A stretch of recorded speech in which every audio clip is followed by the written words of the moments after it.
Hi, I'm John Arana, and this is Karina San Martin. Hey, everybody. And we're here at The Drop. Yeah. Dropping truth and bringing life. Yes, we are. And we've been talking about the importance of being spiritually fit. Yes. Mm-hmm. And how you gotta practice certain principles in order to be spiritually fit, just like you have to do in anything else. Right, yeah. You know, if you want to be a good runner, then you have to practice certain disciplines. Yeah. Right. And like any other sport, although this is not sport, this is life.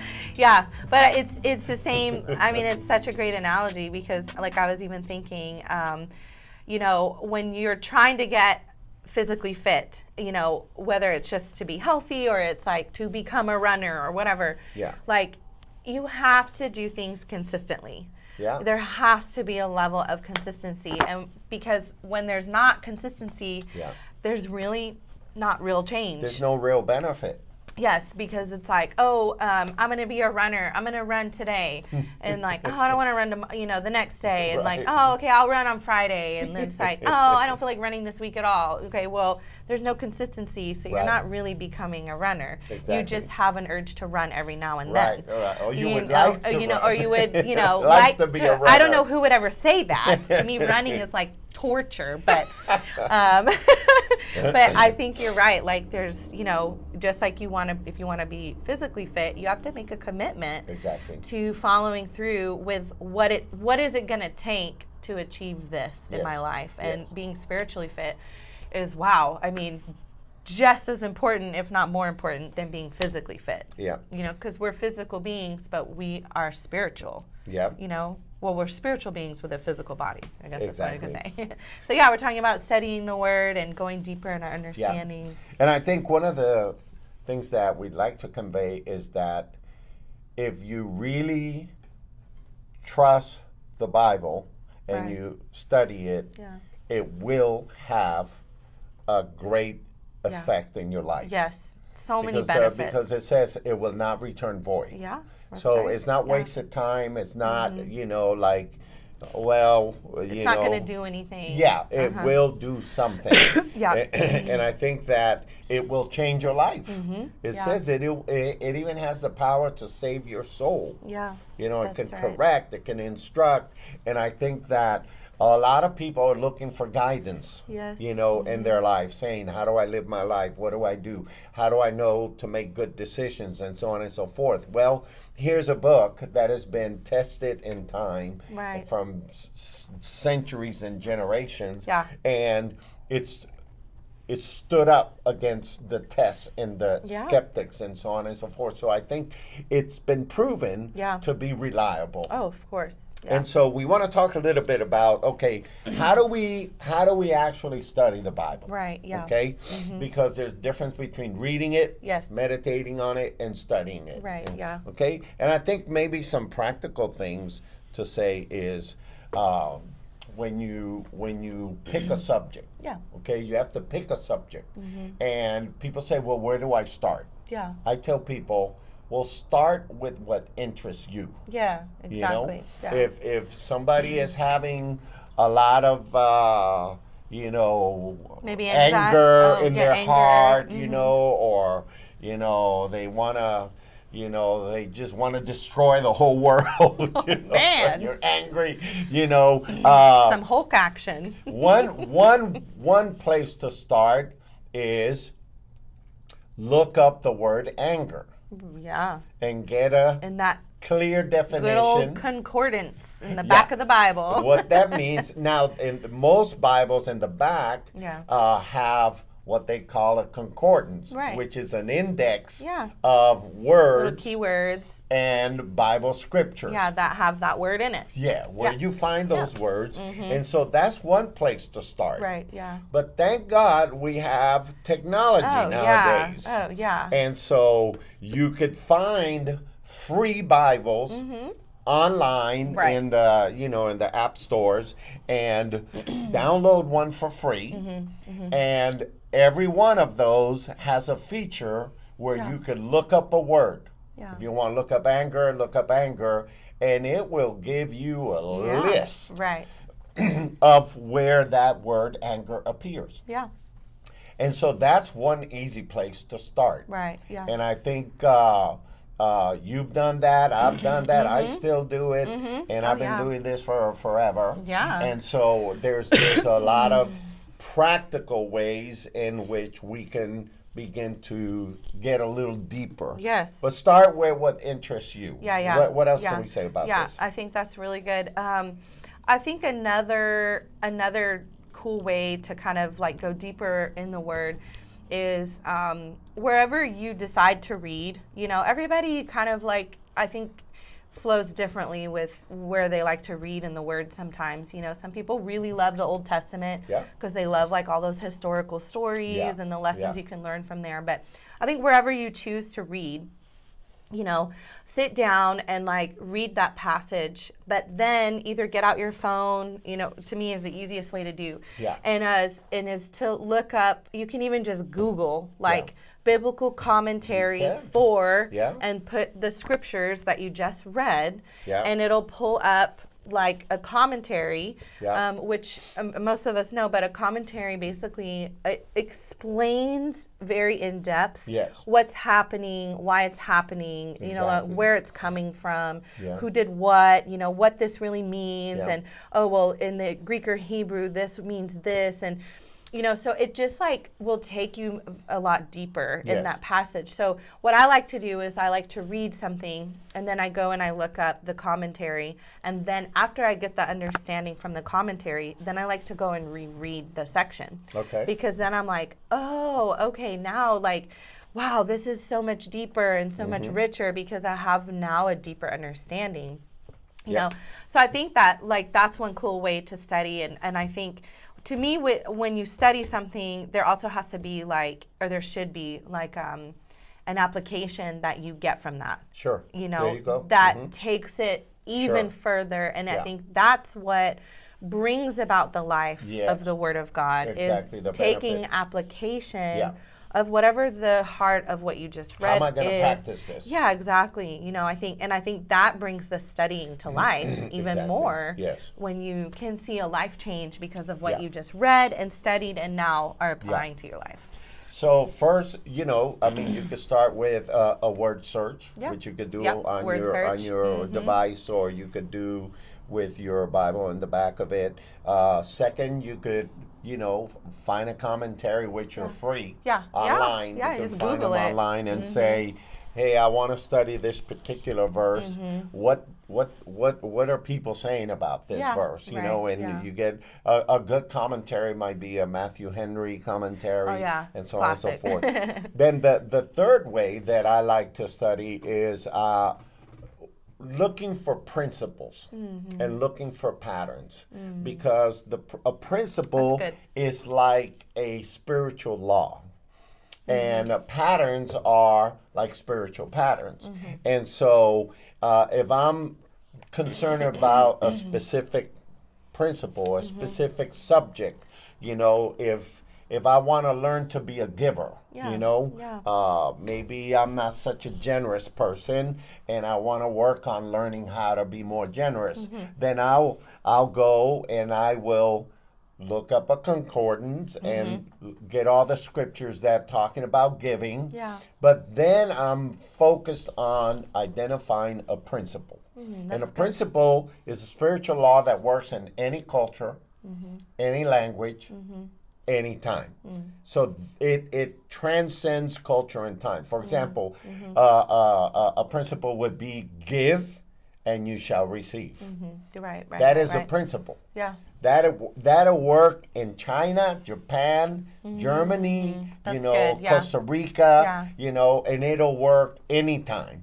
It doesn't have to be early in the morning. It could be late at night. So that's a spiritual law. So I want to know, how does this spiritual world work? And so I go after identifying spiritual principles. The other way is to try to identify spiritual patterns, because there are certain patterns, there are certain ways in which things will work. For example, John chapter 1 verse 1 says, in the beginning was the Word. And then the Word was with God. and then the Word became God, was God. Okay? God, right, so right. there's a pattern there. And the pattern is that everything starts with a word. Yeah. But that word requires intimacy. So that word requires putting it into our heart. Right. And then what happens is when you put that into your heart, you become intimate with that word, then that word actually produces its intended effect. That's good. So when I go after it as well, looking after principles.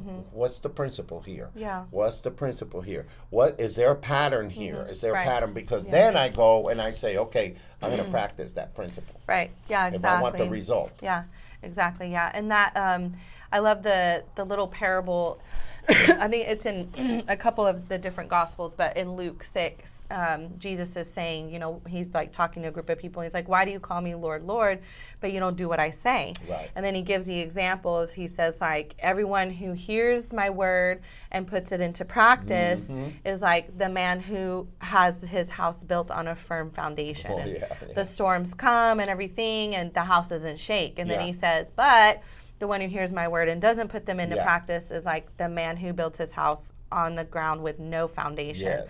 And the storms come, and obviously the house is destroyed.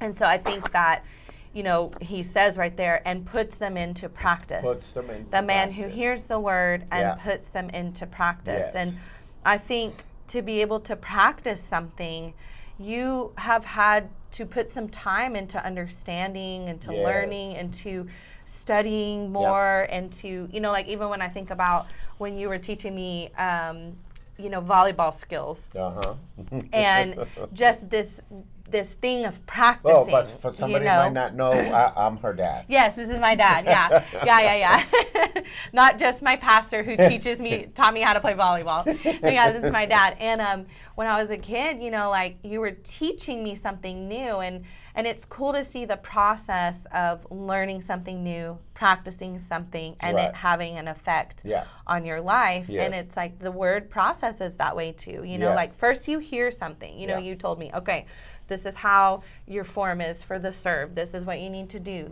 These are the steps. This is what it looks like. You know, are you hearing me? Yes. Okay, I'm hearing you.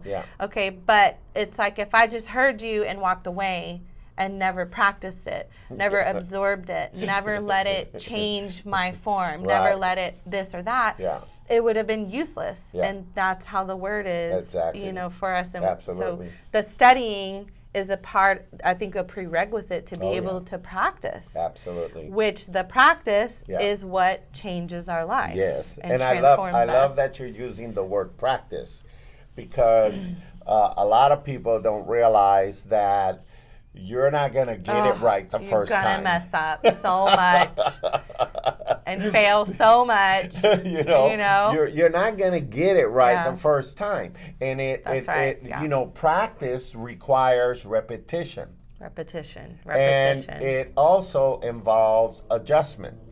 You know? Good. That's so good. You practice, you repeat, you learn, you adjust. Right. You practice, you know, and so you learn, you repeat, you adjust. And so I think that this is one of the things I love about God, that He does not require perfection out of us. That's right, yeah. But He requires a willing heart that says, man, I believe this, and I'm going to put it into practice. But I'm telling you, you're gonna have to grow in that process. Right, yeah. Of practicing, because you know, it's not going to be like you're going to flip a switch and you're going to get it all right the first time. Oh, no, yeah.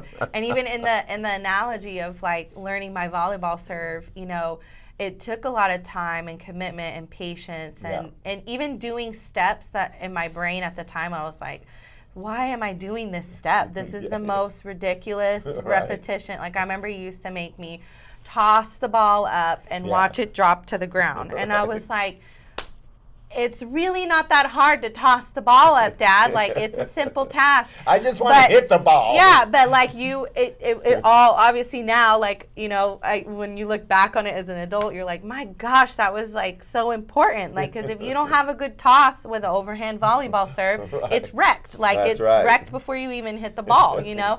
But it's like the analogy of being able to process, practice, you know, like, and I'm not trying to brag, but I ended up with an incredible serve. Oh yeah. It was like my top skill, because I'm also really short, so I was not a hitter, you know, and it was like my go-to. My coach was like, I can rely on her, and that will happen with us in our life too. When we practice the word, you know, you're going to get so strong in the things that you practice. Yeah.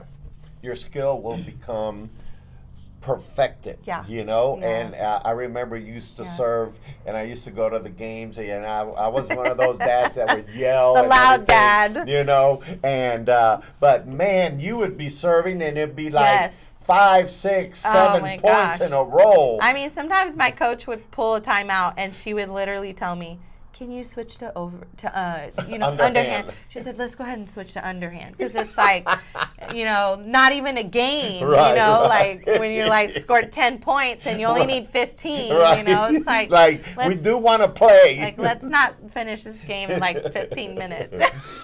But another way of studying the word is, you know, buying a book. Yes. Oh yeah, that's so good. That is related to the subject. You know, where maybe they already broke it down, maybe they already explained. So those are 4 ways, you know, the concordance, word search, commentary, looking for principles and patterns, and read a book. And I think the one scripture that I love, and I think it goes to what we're talking about, in 2 Timothy 2:15, it says, be diligent to present yourself approved to God. And that doesn't mean that you have to be perfect. But what that really means is that you are proving what God has said. In other words, you've interacted with it, and now it's not just something somebody said. Now it's something that you're having first-hand experience. You're proving it. You're living it. Tasting it.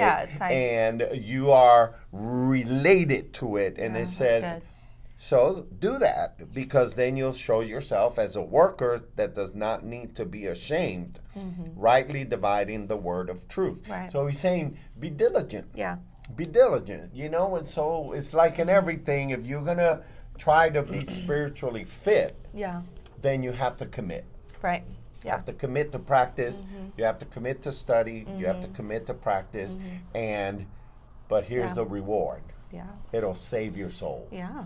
It'll change the way you think, the way you feel, the way you act, and it will bring an amazing, incredible health into your lifestyle that will cause other people to be amazed at you.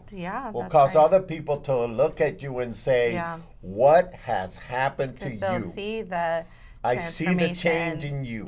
I see how you have become an amazing person. And that's as a result of not just living by bread alone, but living by every word that comes out of the mouth of God. So I think this spiritual discipline and practice of studying the word is rich. Huge. It's rich. It's huge. I think this is where a lot of the richness comes from. So we want to encourage you to be diligent. We want to encourage you to get your device and do a word search, you know, find a commentary right there online. It's free. Look for patterns and principles that you can apply. And if nothing else, find a book and read a book. And this just popped into my head too, like when you're going to study the word, like sit down with a journal too and write, like make notes of what you're learning, and make notes of the enlightenment that comes, you know, make notes of the deep parts that are revealed to you, because, you know, those, when you really study, you like it's just guaranteed, like you're gonna go deeper in the word, and you want to write that stuff down, because then you can reference that. And a lot of times when you write it down, just your brain like clicks with it a little deeper, you know. So write down what you see in the word as you are studying. So anyhow, I think the benefit is there, it's clear, and we're here to tell you it works. So take that step, cross that line, take that challenge, and you're going to see a big difference in your life. So thank you for being here at The Drop, and hope to see you in the next episode.